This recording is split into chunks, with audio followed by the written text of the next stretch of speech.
हार से सीखना और फिर से उठना। एक प्रेरणादायक कहानी। किसी छोटे से गांव भेरिया दांगी में एक लड़का फरमान रहता था। वह बचपन से ही बहुत होशियार और मेहनती था।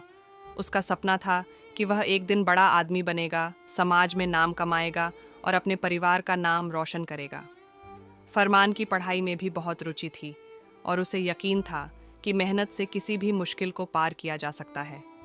एक दिन फरमान ने एक प्रतियोगिता में भाग लिया। ये प्रतियोगिता उसके जीवन का सबसे बड़ा मौका था, क्योंकि जीतने वाले को बड़ी स्कॉलरशिप मिलती और उसके करियर की दिशा बदल जाती। फरमान ने पूरी मेहनत और लगन से तैयारी की।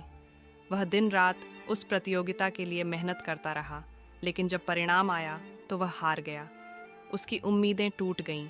वह अकेले कमरे में बैठा आंसू बहाता रहा, यह सोचकर कि उसने इतने महीनों की मेहनत के बावजूद हार क्यों मानी। लेकिन कुछ दिनों बाद उसके दिमाग में एक विचार आया।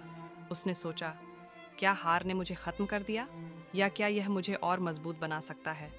फरमान ने महसूस किया कि हार से कोई नहीं टूटता, बल्कि हार से सीखकर ही व्यक्ति सफलता की ऊंचाइयों तक पहुंचता है। उसने खुद से वादा किया कि वह फिर से उठेगा और हार से सीखी हुई गलतियों को ठीक करेगा। फरमान ने अगले कुछ महीनों में अपनी गलतियों पर काम किया। इस बार उसने अपनी तैयारी में कुछ नई रणनीतियाँ अपनाई। उसने अपने अनुभव से सीखा कि सिर्फ मेहनत ही नहीं, बल्कि सही दिशा और सही तरीके से काम करना भी ज़रूरी है। फिर अगले साल जब उसी प्रतियोगिता का आयोजन हुआ तो फरमान ने उसे जीत लिया। न केवल उसने स्कॉलरशिप जीती, बल्कि उसने यह भी साबित कर दिया कि जब तक आप हार से सीखते हैं और आगे बढ़ते रहते हैं, कोई भी मुश्किल आपको हरा नहीं सकती। फरमान की कहानी हमें यह सिखाती है कि हार केवल एक अस्थायी स्थिति है। असली ताकत तब दिखती है जब हम हार से कुछ सीखते हैं और फिर से उठकर अपने लक्ष्य की ओर बढ़ते हैं।